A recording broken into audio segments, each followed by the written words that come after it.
दोस्तों, उत्तर प्रदेश के एक गांव में एक परिवार रहता था जिसमें दो माता पिता और उनका बेटा निखिल था। निखिल अभी 12वीं कक्षा में पढ़ाई कर रहा था और पढ़ाई में बहुत होशियार था। उसकी आंखों में बड़े सपने थे, लेकिन दिल में एक दर्द भी था, क्योंकि उसके पिता मेहनत मजदूरी करके घर का खर्च चला रहे थे। निखिल से अपने पिता की यह मेहनत देखी नहीं जाती थी। इसीलिए जैसे ही उसकी 12वीं पूरी होने के करीब आई, उसने सोचा कि क्यों ना वह आर्मी में भर्ती होकर परिवार की हालत सुधारने का प्रयास करे। हर सुबह वह गांव के बाहर की सड़क पर फिजिकल टेस्ट की तैयारी करने जाता और दिन रात मेहनत करता, ताकि एक दिन आर्मी में भर्ती होकर अपने पिता का सहारा बन सके। उसके पिता भी उसका पूरा साथ देते थे और उसे कहते, बेटा, अगर तू आर्मी में लग जाएगा तो हमारा गुजारा भी अच्छे से हो जाएगा। निखिल के दिल में अपने माता पिता की खुशियों के लिए एक जुनून था, जो उसे सड़क पर खींच लाता। एक दिन सुबह सुबह जब वह दौड़ते हुए अपने सपनों की ओर बढ़ रहा था, तभी उसकी कोहनी गांव के एक लड़के संजय से टकरा गई। संजय पुलिस में दरोगा था और बात को टूल देने लगा। निखिल ने तुरंत माफी मांगी और कहा, भैया, मैं दौड़ रहा था, अगर आप थोड़ा साइड में हो जाते तो यह नहीं होता। लेकिन संजय उसकी बात सुनने को तैयार नहीं था और उसे धमकाने लगा। निखिल की आंखों में अपने सपनों की चमक थी और दिल में अपने परिवार के लिए कुछ करने का जज्बा। उसने संजय को समझाने की कोशिश की, पर वह नहीं माना। निखिल की आवाज में संयम था, पर उसके शब्दों में एक गहरी भावना थी। वह बोला, भाई, मेरी कोई गलती नहीं है, मैं सिर्फ अपने परिवार के लिए कुछ करना चाहता हूं। मेरे लिए यह दौड़ सिर्फ एक कदम नहीं, बल्कि मेरे माता पिता का सपना पूरा करने का रास्ता है। निखिल की बातों में दर्द था, जो संजय को भी महसूस हुआ। गांव के बाहर दौड़ते हुए निखिल की कोहनी गलती से संजय से टकरा गई थी। संजय, जो पुलिस में दरोगा था, इस बात को लेकर गुस्से में आ गया और निखिल को धमकाते हुए मारपीट करने लगा। निखिल ने खुद को संभालने की कोशिश की, पर संजय ने उसे वहीं पर रोक लिया और उसे थाने ले जाकर केस करने की धमकी दी। निखिल का दिल धड़क रहा था। उसे समझ नहीं आ रहा था कि आखिर उसके साथ ऐसा क्यों हो रहा है। जब यह खबर निखिल के पिता तक पहुंची तो उनके दिल में एक अजीब सी बेचैनी उठी। बेटे का सपना, उसकी मेहनत और उन पर निर्भर सारी उम्मीदें जैसे डगमगाने लगी। वह तुरंत थाने पहुंचे और संजय से हाथ जोड़कर माफी मांगते हुए बोले, बेटा, मेरे बच्चे की छोटी सी गलती को माफ कर दो। उसका सपना है कि वह आर्मी में भर्ती होकर हमारी गरीबी दूर कर सके। अगर तुम इस पर केस कर दोगे तो उसकी जिंदगी बर्बाद हो जाएगी। वह कभी अपने सपने पूरे नहीं कर पाएगा। लेकिन संजय के दिल में सख्ती और अभिमान था। उसने कहा, तेरा बेटा मुझसे उलझने की हिम्मत कर रहा था, अब इसे मैं सबक सिखाऊंगा और इसे बिल्कुल भी नहीं छोड़ने वाला हूं। निखिल के पिता भारी मन से लौटे और गांव में पंचायत बुलाई। पंचायत में वे संजय के पिता के सामने हाथ जोड़कर माफी मांगते हुए बोले, भाई साहब, मेरा बेटा तो नादान है, उसे माफ कर दीजिए ताकि उसकी जिंदगी बर्बाद ना हो। संजय के पिता ने उन्हें तिरस्कार भरी नजरों से देखते हुए कहा, तुम्हारी औकात क्या है? हमारे सामने तुम्हारे बेटे की इतनी हिम्मत कैसे हुई कि वह मेरे बेटे के सामने आ जाए? यह सुनते ही निखिल के पिता की आंखों में आंसू आ गए, परंतु उन्होंने विनम्रता के साथ कहा, भाई साहब, गलती हो गई, आगे से मेरा बेटा ऐसी गलती नहीं करेगा। संजय का पिता थोड़े गुस्से और दंभ में कहने लगा, ठीक है, मैं अपने बेटे से कह दूंगा कि वह केस दर्ज नहीं करेगा। इस राहत के बाद भी निखिल के पिता की आंखों में एक अनकहा दर्द था। बेटे के सपनों के लिए उनकी झुकी हुई आंखें और कांपते हुए हाथ उसे गांव में हर किसी को एक पिता के प्यार और बलिदान की गहराई दिखा रहे थे। संजय के पिता ने पंचायत में यह चेतावनी दी थी कि अगर निखिल दोबारा उनके बेटे के सामने आया तो उसे परिणाम भुगतने होंगे। संजय के पिता अपने घर लौट गए और थोड़ी ही देर में निखिल भी अपने घर लौट आया। घर में एक गहरा सन्नाटा छाया हुआ था।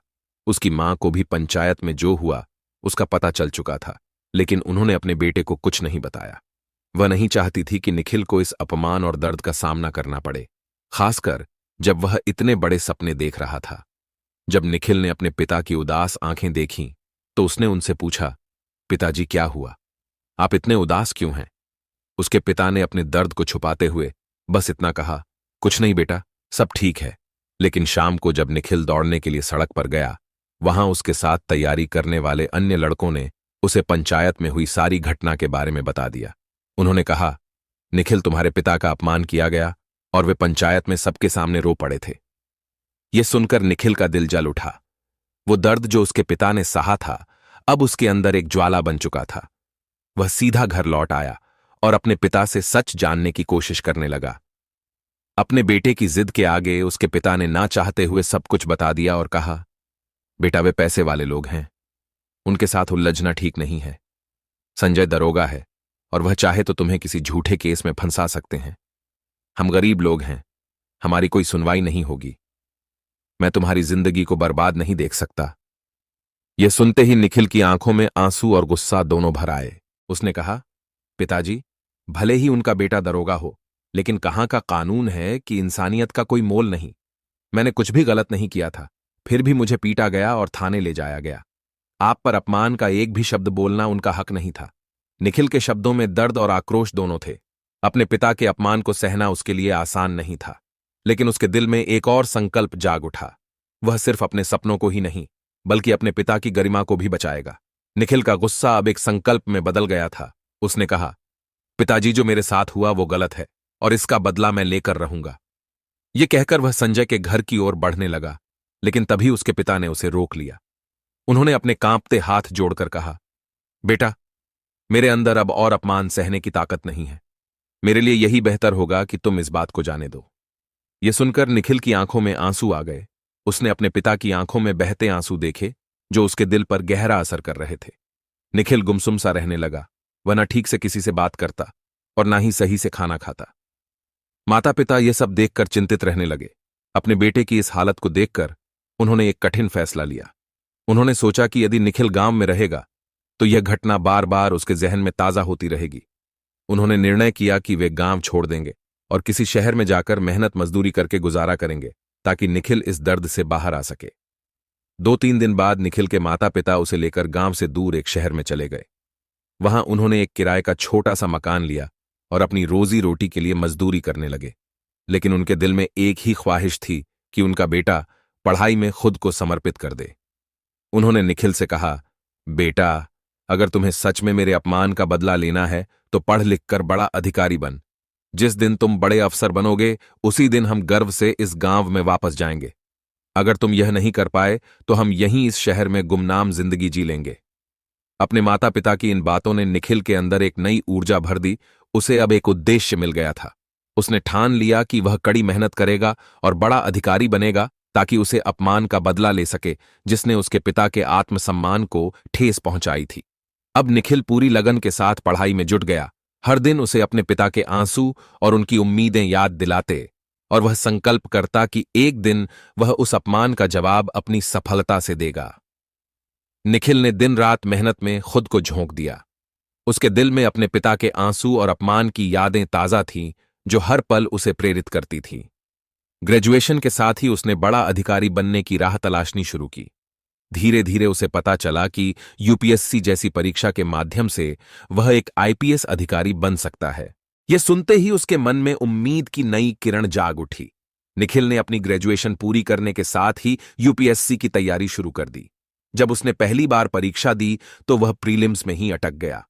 इस असफलता ने उसके आत्मविश्वास को झकझोर दिया और वह निराश होकर घर में बैठा रहा। लेकिन तभी उसके पिता उसके पास आए और उसे हौसला दिया। उनके आंखों में वही दर्द और उम्मीदें थीं जो निखिल को एक बार फिर अपने सपने के पीछे जाने की ताकत दे गई। निखिल ने अपने पिता की वह तस्वीर फिर से अपने दिल में बसा ली, जब वे पंचायत में सबके सामने उसे बचाने के लिए रो पड़े थे। निखिल ने एक बार फिर अपनी पूरी ताकत झोंक दी और कड़ी मेहनत की। इस बार उसने यूपीएससी का प्रीलिम्स, मेन और इंटरव्यू सभी सफलतापूर्वक पार कर लिए। उसे अच्छी रैंक मिली और वह एक आईपीएस अधिकारी बन गया। जब उसने अपने माता पिता को यह खुशखबरी सुनाई तो उनकी आंखों में गर्व के आंसू थे। लेकिन उन्होंने उसे सावधान करते हुए कहा, बेटा, गांव के अंदर किसी को इस बात की खबर मत होने देना। अगर संजय को यह पता चला कि तू आईपीएस बन गया है तो वह तेरी पोस्टिंग में कोई ना कोई अड़चन डाल सकता है। इसलिए बेहतर है कि तू अपनी ट्रेनिंग चुपचाप पूरी कर और अपनी पोस्टिंग संभल। निखिल ने अपने माता पिता की बात मान ली और मन ही मन ठान लिया कि वह अपने सपने के साथ साथ अपने पिता के सम्मान की भी रक्षा करेगा। उसने अपने अंदर उठ रहे हर गुस्से और दर्द को अपनी ताकत बना लिया। निखिल अपनी ट्रेनिंग पूरी करने के बाद एक जिले में एसपी के पद पर पोस्ट हो गया। गांव में जब इस बात की जांच पड़ताल हुई तो पूरे गांव को पता चल गया कि निखिल अब एसपी बन गया है। यह खबर फैलते फैलते संजय तक भी पहुंच गई। हालांकि संजय को यकीन था कि निखिल शायद उस पुराने अपमान को भूल गया होगा और उसे किसी तरह की कोई परेशानी नहीं होगी, लेकिन निखिल ने अपने पुराने जख्मों को भुलाया नहीं था। उसने सबसे पहले संजय का ट्रांसफर उसी जिले के एक थाने में करवा दिया जहां उसकी खुद की पोस्टिंग थी। संजय को यह ट्रांसफर आम सा लगा, इसलिए वह नए थाने में अपनी ड्यूटी करने लगा। एक दिन निखिल थानों का निरीक्षण करते हुए उसी थाने में पहुंचा जहां संजय की ड्यूटी थी। जैसे ही संजय ने निखिल को देखा, वह अपनी कुर्सी से उठ खड़ा हुआ और उसे सलाम किया। निखिल ने एक नजर उस पर डाली और हल्की सी मुस्कान के साथ हंसने लगा। यह मुस्कान संजय को भीतर तक झकझोर गई।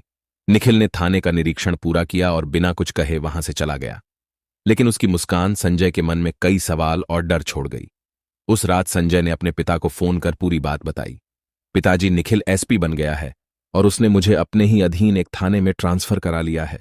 मुझे लगता है कि वह मुझसे बदला लेना चाहता है।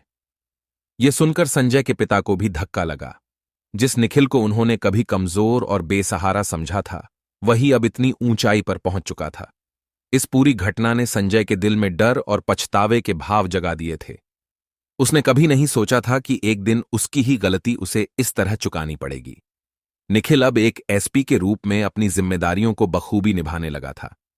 दोस्तों, एक दिन वह अपने माता पिता के पास आया और कहा, माँ बाबूजी, अब मुझे लगता है कि आपको गांव में ही लौटना चाहिए। उसके माता पिता ने उसकी बात सुनकर मुस्कुराते हुए कहा, हाँ बेटा, अब हमें भी ऐसा ही लगता है। बाकी का जीवन अपने गांव में ही बिताना चाहिए। निखिल ने अपने पुराने घर को नए सिरे से सजाया और अपने माता पिता को वहां आराम से रहने के लिए ले आया। ये सब देखकर संजय के पिता के दिल में हलचल मच गई। उन्होंने तुरंत अपने बेटे को फोन पर बताया कि बेटा, निखिल के माता पिता गांव वापस आ गए हैं और अब यहीं पर रह रहे हैं। यह खबर सुनकर संजय के दिल में घबराहट और डर दोनों बढ़ गए।